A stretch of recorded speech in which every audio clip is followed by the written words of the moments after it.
part 2 of my mid-century armchair upholstery project. And hello, if you don't know me already, my name's Hepzibeth, and my jam is finding furniture that's ready for a good old upholstery revival. I've been an upholsterer for almost 2 decades now, horrendously scary to say that out loud.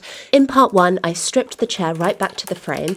I did keep the original springs though, they were in fine condition, so no need to replace those. Now it's time to start rebuilding these 2 mid-century armchairs, giving them a new lease of life. Before I jump straight into the upholstery build-up, I'm giving the legs a bit of a refresh. They're looking a bit scuffed up, so they definitely need some attention. I'm not one for painting old furniture in unnatural colours. I like to keep it subtle. So I'm sanding back the old varnish and going over it with a matte finish, only because that's what I have in the cupboard. If I had the choice, I probably would have gone for something a little glossier, but this will do nicely. In 2 decades of doing upholstery, I've never upholstered chairs like this before, and I'm totally unfamiliar working with these types of springs. They are called tension springs, and they're really common apparently in mid-century furniture. They are also an absolute to detach from the chair to slide off the protective spring cover. And I hate asking anyone for help. I did manage to do this all by my lonesome, but please don't struggle like me. This was easily a 2-person job. It looks like I'll need to make a new spring cover or guard to protect the layers of upholstery that go above from the harshness of the metal. I'm going to rename this spring guard a spring pocket. Sounds much nicer, doesn't it? The chair still has its original spring pocket, so I'm keeping that one as a guide,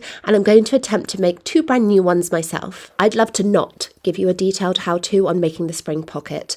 Each one took me a couple of hours, so we'll skip the step-by-step this time. To be fair, I documented this project back in February 2024, so my memory's a bit hazy on what exactly I was doing here, but look, at least I made sure to film a close-up of my notes. Well done, past me, very helpful Hepsi 20 months later. With the spring pocket all stitched up and padded inside a new fancy black linen encasement, getting them back in and reattached to the chair was not fun, I'll say that much. But I can firmly state these springs will never come loose. Unfortunately, it's still not the end of the spring protection stage. I've now got the 3 front springs to deal with, but luckily I don't need to make any fancy pockets for these ones. Just a simple padded cushion on top will do the trick. I'm basically recreating the element I took off the chair back in part 1. I may have possibly made up my own upholstery rules here, using a bit of webbing for some structure to help keep the front edge from slipping side to side. And so we don't hear any spring clanking against the wooden frame below, I'm popping in a bit of wadding between the springs and the frame. We do not need a 2-parter on spring protection, so let's wrap this up. There's a bit of stapling to do at the back of the frame to fix down the spring pocket. Of course, upholstery is all about the layers and how many layers you can squeeze onto one chair. Hessian will be a protective layer, which I'm stitching onto the webbing along the front, and then I will fix the Hessian down at the sides and the back of the frame. That is my seat prepped.